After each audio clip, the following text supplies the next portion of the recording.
Back when I was in Congress, we would have a town hall meeting like this. In fact, we had one right here. We had one table filled, if you remember. There's a lot more interest going on right now. Is there a way to turn the sound off? I'll turn it off. How's it?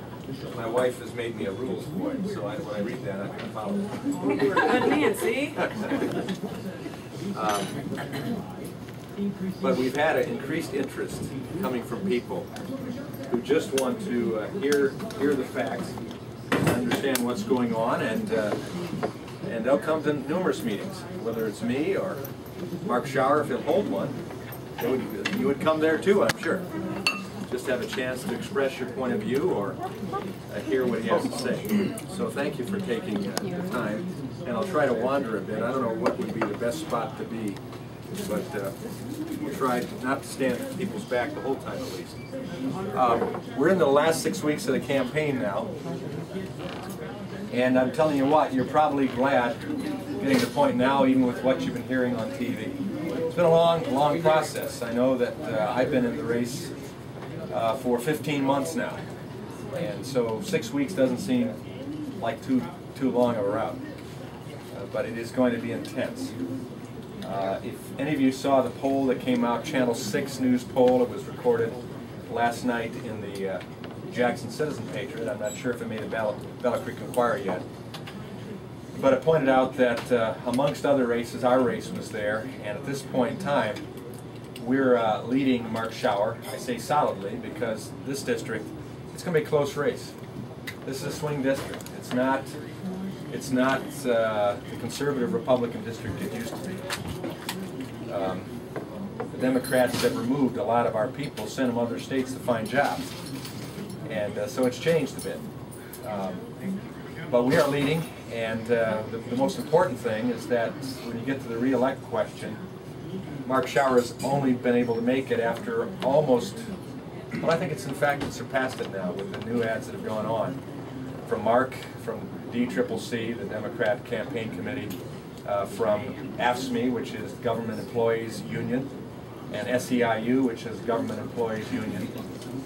All of those ads have totaled up to about $2 million in a 4-week period of time, attacking me on various things, whether it's Social Security or it's outsourcing or it's education or whatever. They're just throwing it at the wall, hoping something sticks.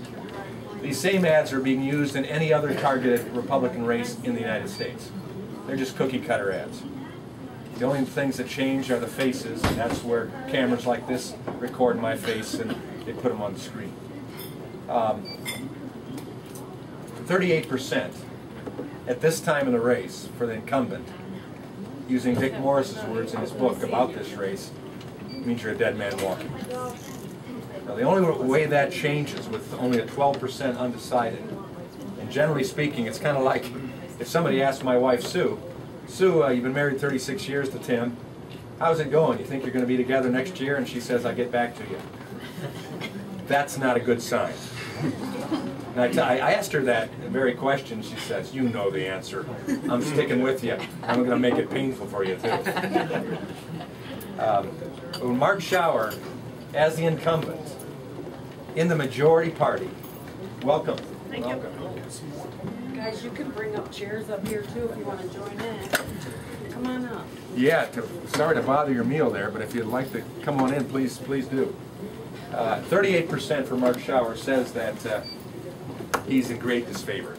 Do you want to come up? The only way it changes is the result of me doing something stupid. And that's why the concern of being on camera all the time. You folks are going to have to defend me with the full story, the entire quote, not just a quote that says that I support privatization, for instance. And you don't report the rest of it that said to the independent group that was doing this, a Tea Party group that was interviewing me. I said, now, privatization is a word that's a noose that Democrats like to hang about a conservative's neck. But you know what it really means, so I can tell you that I support privatization. But I went on to say that means that I support the same thing that I sponsored in Congress, which was a bill to put a lockbox around Social Security, to take the IOUs out, put real money in there. to secure the contract, keep the promise, and make sure that my 94-year-old mother and any of you who are on Social Security right now receive that. That those of us that are still paying into it, involuntarily, you might add, we're paying into it, that we at least get what we paid into it. And not see it used as a slush fund like Mark Schauer, Barack Obama, Nancy Pelosi, Harry Reid have been using it for.